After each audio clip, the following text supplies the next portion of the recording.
સુરતમાં વહેલી સવારથી જ સાર્વત્રિક વરસાદ શરૂ થયો છે। અલગ અલગ વિસ્તારોમાં વરસાદી ઝાપટા આવ્યા છે। સૌરાષ્ટ્ર બાદ હવે દક્ષિણ ગુજરાતમાં ચોમાસાની શરૂઆત થઈ।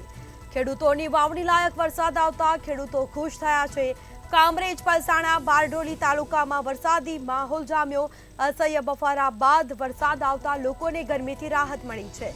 વરસાદ પડતા વાતાવરણમાં ઠંડક પ્રસરી છે। કડોદરા, પલસાણા, તાતી થૈયા સહિતના ગામડાઓમાં પણ વરસાદી માહોલ જોવા મળ્યો છે। ગ્રામ્ય વિસ્તારમાં પણ વરસાદી માહોલ જામ્યો છે। તો સુરતમાં સવારથી જ સાર્વત્રિક વરસાદની શરૂઆત થઈ છે। હવામાન વિભાગે આગાહી કરી હતી અને તે જ મુજબ વરસાદી માહોલ જામ્યો છે। તો સૌરાષ્ટ્ર બાદ હવે દક્ષિણ ગુજરાતમાં પણ ચોમાસાની શરૂઆત થઈ છે। ગ્રામ્ય પંથકમાં પણ વરસાદી માહોલ જામ્યો છે। વહેલી સવારથી જ વાતાવરણમાં પલટો આવ્યો છે। એકાએક વાતાવરણ બદલાયું છે।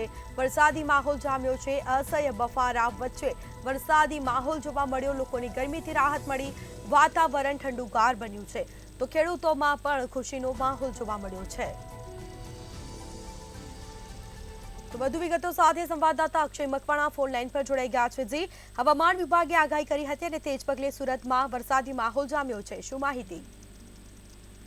જી, ચોક્કસથી જણાવીશ કે જે પ્રમાણે હાલ અત્યારે વહેલી સવારથી જે સુરત જિલ્લાની અંદર સાર્વત્રિક વરસાદનો જે શરૂઆત થઈ છે અને ખાસ કરીને વાત કરીએ સૌરાષ્ટ્રની, તો સૌરાષ્ટ્ર બાદ હવે દક્ષિણ ગુજરાતમાં પણ વિધિવત ચોમાસાની શરૂઆત થઈ હોય તેવો માહોલ ક્યાંક ને ક્યાંક હાલ અત્યારે જોવા મળી રહ્યો છે। જે પ્રમાણે માહોલ જામ્યો છે તેને લઈને ખેડૂતોમાં ખુશી પણ જોવા મળી રહી છે અને ખાસ કરીને ખેડૂતોની વાવણી લાયક વરસાદી માહોલ જામ્યો છે। અને ખાસ કરીને સુરતની અંદર જો વાત કરીએ તો કામરેજ, પલસાણા, બારડોલી, મહુવા તાલુકા સહિતના તમામ ગામડાઓમાં જે હાલ અત્યારે વરસાદ વરસી રહ્યો છે અને બીજી તરફ જે અસહ્ય બફારા બાદ જે હાલ અત્યારે વરસાદી માહોલ જામ્યો છે તેને કારણે ક્યાંક ને ક્યાંક વાતાવરણમાં ઠંડક પણ પ્રસરી છે। અને ખાસ કરીને વાત કરીએ પલસાણાની, તો પલસાણામાં વહેલી સવારથી જ જે કડોદરા, કરણ, પલસાણા, તાતી થૈયા જેવા અનેક ગામડાઓમાં હાલ અત્યારે વરસાદી માહોલ જે છે તે જામ્યો છે અને મેઘરાજા હાલ અત્યારે મહેરબાન થયા હોય તેવું ક્યાંક ને ક્યાંક લાગી રહ્યું છે। જી બિલકુલથી તમામ જાણકારી આપવા બદલ આપનો આભાર।